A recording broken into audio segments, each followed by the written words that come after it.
En México llevamos un mes, prácticamente todo el mes de junio, con calor extremo. Yo vivo en una región de esas que aparece como en grisecito por ahí, que llegamos fácilmente a los 45 grados Celsius. Y es cuando te pones a pensar si necesitas poner un aislamiento térmico en tu techo. Yo hace 2 años puse aislamiento térmico de poliuretano expriado o poliuretano expandido sobre el techo. Lo venden por pulgadas de espesor y el precio base es de 1 pulgada de espesor. Además del espesor, también se vende por metro cuadrado. Y pues no es barato, sí es algo costoso. Y te voy a explicar si funciona o no funciona. Todos intuimos que sí funciona, pero ¿valdrá la pena el gasto? Si te fijas, ahí ya está terminado, ya está seco. Después le ponen como que una capa de un tipo impermeabilizante elástico que protege el poliuretano y se puede después poner impermeabilizante común y corriente. La transferencia de calor es la rama de la ingeniería que estudia cómo fluye el calor a través de los materiales. En las casas nosotros tenemos en el techo la temperatura alta, dentro de la casa tenemos la temperatura baja y hay una transferencia de calor de la superficie exterior hacia la superficie interior. Se denota con una letra Q con un puntito arriba. La transferencia de calor se calcula con lo que se llama la ley de Fourier, que es la conductividad por el área por el delta T en el delta X. Si en el delta T, que es la diferencia de temperaturas, restamos la temperatura mayor menos la temperatura menor, no hay necesidad de poner el signo negativo que tiene la ley de Fourier. Así que la ley de Fourier la vamos a manejar como aparece aquí. Se utiliza en unidades de watts. Si tenemos un material con la forma de una placa o un techo, el área superficial de esa placa, lado por lado, es el área que aparece en la ecuación de la ley de Fourier. El delta T o diferencia de temperaturas se define como T2 menos T1 y el espesor se define como delta X. La ecuación la podemos escribir de esta forma. ¿Y qué es la K? Pues la K, como mencioné, es la conductividad térmica. La conductividad térmica se despeja de la ecuación de la ley de Fourier si tienes forma de medir directamente la transferencia de calor. Y tiene unidades de watt sobre metro grado Celsius o watt metro Kelvin. Ejemplos de la conductividad térmica, pues la conductividad térmica del cobre es de 385 watt metro Celsius, la conductividad térmica del concreto es 0.8 y la conductividad de la espuma de poliuretano es 0.022. Estamos hablando de conductividad térmica, no eléctrica. Se ve que la espuma de poliuretano es mucho mejor aislante que el concreto y que el cobre. Y es la conductividad el parámetro más importante que tienes que saber en los materiales aislantes. La conductividad no depende del tamaño del objeto. Puede ser un objeto de espesor grande, espesor delgado, con unas formas diferentes. Siempre van a tener la misma conductividad. Eso se le llama que es una propiedad intensiva. La conductividad solo cambia si cambias el material, más no el espesor. Pero las personas, técnicos e incluso ingenieros confunden la conductividad con la resistencia térmica. La conductividad térmica no es lo mismo que la resistencia térmica. La resistencia es el espesor sobre la conductividad por el área. Se ocupa la conductividad para calcular la resistencia y el espesor y el área.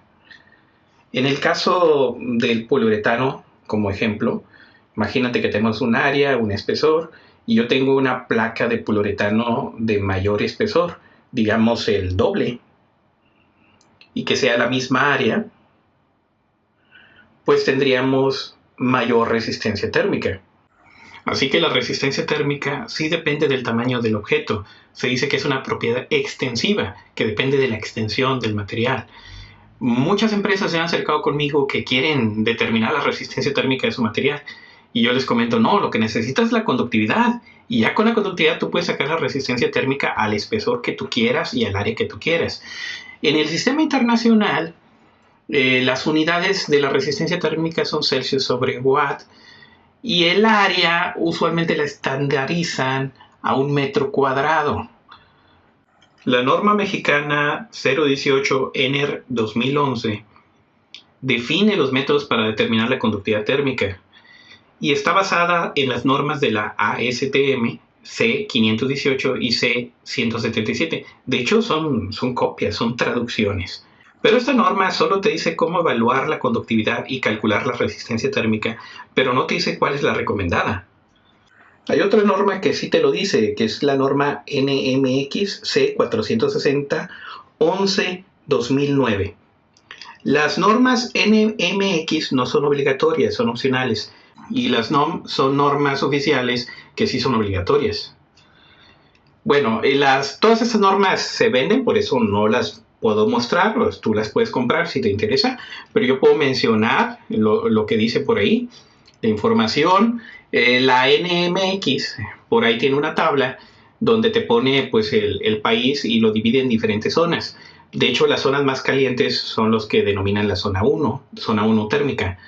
Yo vivo en una zona 1 térmica y tenemos por ahí en una tabla que dice que ellos recomiendan una resistencia térmica en el techo mínima de 1.4 metro Kelvin watt, o que es lo mismo metro cuadrado Celsius watt. Para habitabilidad recomiendan 2.10 y si quieres ahorrar energía recomiendan 2.65. Notarás que las unidades que dan para la resistencia son metro cuadrado Kelvin watt, que es lo mismo metro cuadrado Celsius sobre watt. Tiene ya metro cuadrado porque ya te están dando la resistencia por metro cuadrado. Es para que hagas los análisis por metros cuadrados. Y si te fijas, si no consideramos el metro cuadrado, pues son Celsius sobre watt, que es la unidad clásica de resistencia térmica.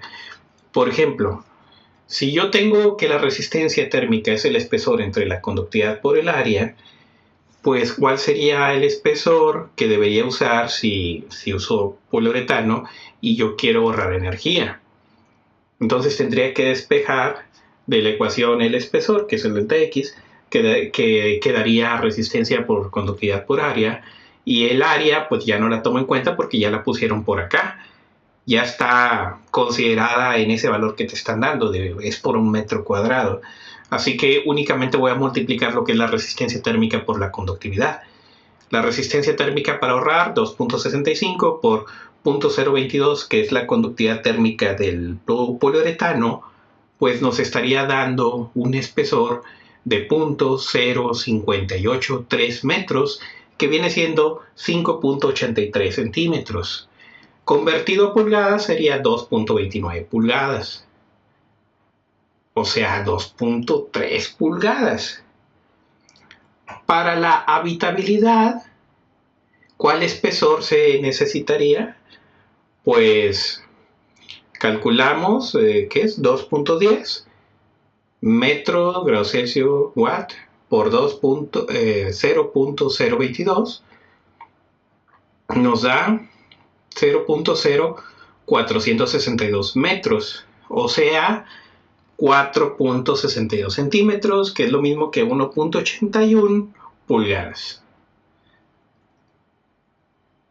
Lo mínimo recomendado pues sería una resistencia térmica de 1.4 metro cuadrado Celsius sobre watt por la conductividad del poliuretano, nos da 3.08 centímetros, que es lo mismo que 1.21 pulgadas. Todas las personas que colocan el poliuretano te dicen que ellos ponen 1 pulgada de espesor promedio, pero si nos fijamos ya después, te vas a dar cuenta que no es 1 pulgada, de hecho es menos. Y bueno, 1 pulgada de espesor sería pues lo mínimo, ¿no? Dices, bueno, yo sé que son 2 pulgadas lo que se ocupa para ahorro de energía, pero a ver, pídele 2 pulgadas, ¿crees que te va a poner 2 pulgadas? te va a cobrar el doble y te vas a seguir poniendo según la pulgada que ellos ponen en promedio, porque nomás rocían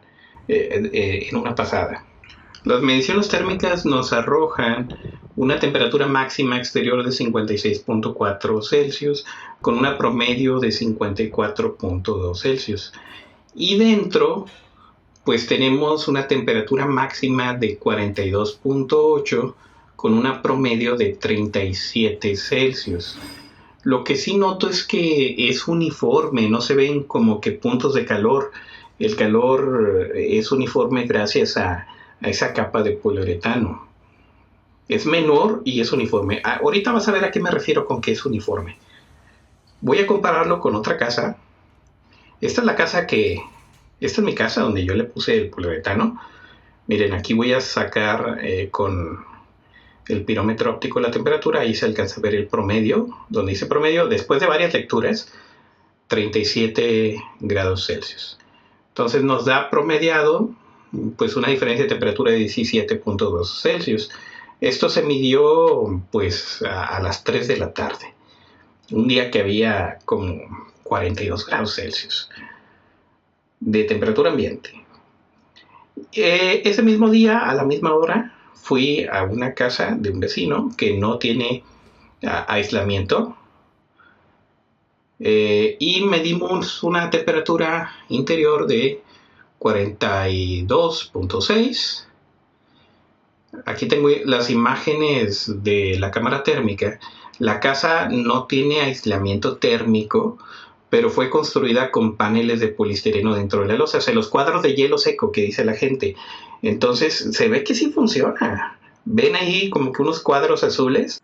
Por eso no es como que muy dramática la diferencia. Yo pensé que sí iba a ser muy dramática la diferencia de temperaturas de mi casa con poliuretano, de la casa del vecino que no tiene poliuretano, pero pues su losa, su placa la hicieron con estos cuadros de poliestireno, de hielo seco. Pero se ve ahí la cuadrícula donde no es uniforme el calor, y en cambio en mi casa pues no se ve así como una cuadrícula, porque pues es una capa ahí que está frenando el calor.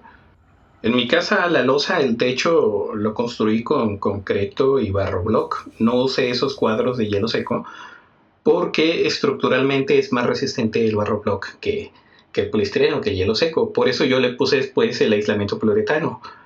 Por eso se ve pues uniforme por ahí, por la capa de poliuretano, que a pesar de que ya estoy consciente que no es una pulgada, si se fijan por ahí. Pero bueno, tengo un plan B para esto. Le voy a poner ahí otra capa de otro material, a ver si adivinan de qué, para mejorar, para tratar de llegar a ahorro de energía realmente. La verdad sí se siente menos el calor, no se siente lo que es bochorno. Antes de tener aislamiento en el techo se sentía bochorno y ahora no se siente, y el clima enfría mucho más rápido. ¿Que lo recomiendo? Sí, sí lo recomiendo, pero pues no se dejen engañar.